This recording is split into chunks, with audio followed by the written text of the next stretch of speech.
Mains news పేపర్కు చదువుటకు ప్రతిరోజు 3 కిలోమీటర్లు నడిచి బీహార్ రాష్ట్రంలోని అర్రా రైల్వే స్టేషన్కు వచ్చి న్యూస్ పేపర్ను చదివేవాడు.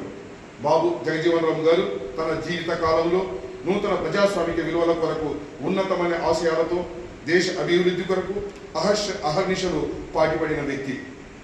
జాతీయ నాయకుడిగా, పార్లమెంటేరియన్గా, యూనియన్ మినిస్టర్గా మరియు అణగారిన బడుగు బలహీన వర్గాల కొరకు వారి అభ్యున్నతి కొరకు పాటుపడిన వ్యక్తి. దేశ అభివృద్ధి కొరకు మరియు దేశానికి వారు చేసిన సేవలు ఎలలేనివి. ఈయన స్వల్ప అస్వస్థతతో 1986వ సంవత్సరము జూలై 6వ తేదీన 78 సంవత్సరాల వయసులో ఢిల్లీలో మరణించారు. బాబు జగజీవన్ రావు గారు దేశానికి చేసిన సేవలు చిరస్మరణీయం. మరి ఒకసారి మీ అందరికీ బాబు జగజీవన్ రావు గారి యొక్క 118వ జయంతి శుభాకాంక్షలు తెలుపుకుంటూ ఈ యొక్క కార్యక్రమాలని ఇంతటితో ముగిస్తున్నాను. జై హింద్.